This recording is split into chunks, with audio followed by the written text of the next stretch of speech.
Okay, back for another shed update. We're making some nice progress here. As you can see, we got the power back on.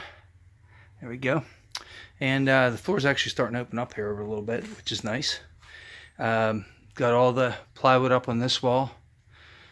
Looks pretty sweet. And got all the outlets done. And turn the power back on, and we're good to go. And I wanted to show you, this is the base. Now, I don't have all the cross pieces in yet. I'll have to go get another piece of treated lumber. But normally, whenever I make a bench, I'll add a toe kick to it. So at the bottom of the side, at the bottom of the side where it comes down, I'll cut it back and then over, and that gives you a toe kick. So you can walk right up to the bench. Usually put a like about a 3-inch deep by about 4 inches tall toe kick in, and I thought that would work fine out here, but I wanted to use treated lumber because once in a great while, in a real heavy rain, I'll get just a little bit of water seeping in. So this is all treated lumber, the piece on the floor here. And the bench is actually going to sit on top of that. So the way this works is normally I'd have the sides made, and then you'd put cross pieces in. I'd run dados and rabbets and everything, and glue and screw everything together. But because we're dealing with a little bit of water out here, we're using some treated stuff for the bottom. And the idea is if the water gets in, it gets in that, and it doesn't wick up into the plywood, so it'll help it last. Now this stuff here, this is 2x6 material, so it's going to be 5 inches tall, and that's really tall for a toe kick.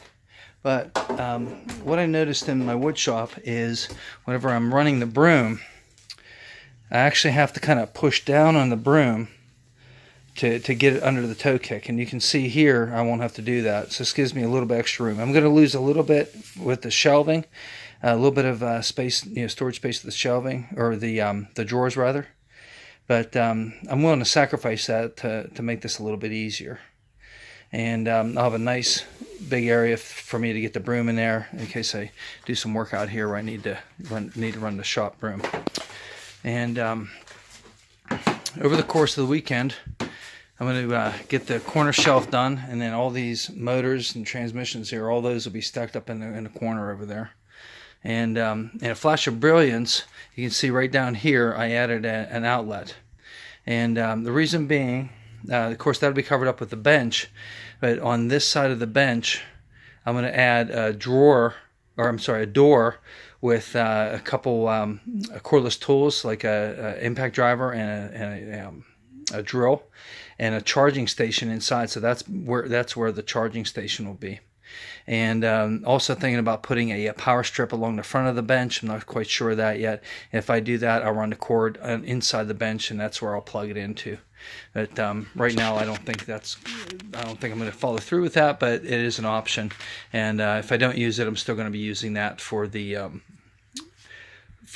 charging station.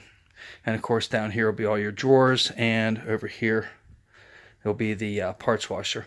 You can see this is all spaced out 16 inches on center, and there's some missing. Actually, just ran out of wood. I'm going to have to go back to Lowe's and pick up another piece of treated lumber and cut some short pieces for in there. And now the plywood, it's all screwed to the wall with coated screws, which is nice, being that we're working with a little bit of the environment out here. I don't want any rust on walls ever, just due to condensation or humidity or anything. But on the base here, I actually nailed that together with some 16-penny nails.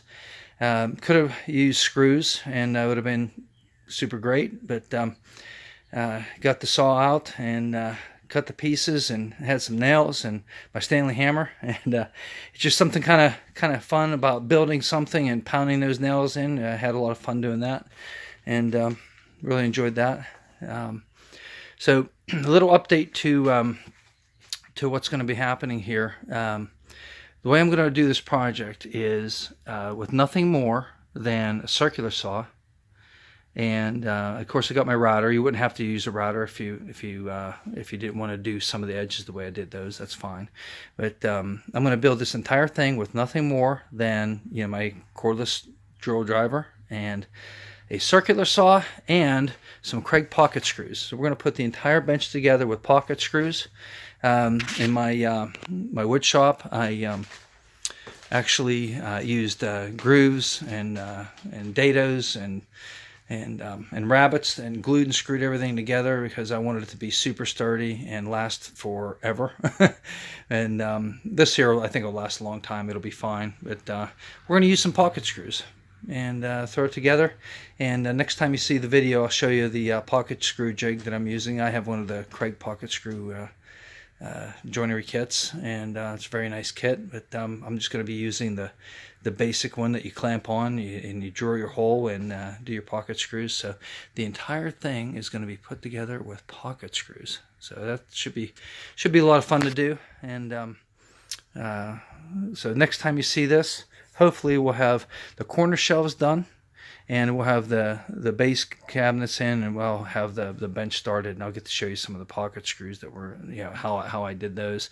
And we're going to glue it too. We're with pocket screws, they're pretty strong and everything, but we are going to glue it just to add a little bit extra strength to it and everything. So in any case, if you like what you see here, if you like the progress, go ahead and hit the subscribe button, hit the thumbs up. And if you have any suggestions on some of the stuff that we're going to be doing, go ahead and leave those down below. I appreciate all the comments. I read them all. And thanks for watching, guys. Have a great day. We'll see you in the next video.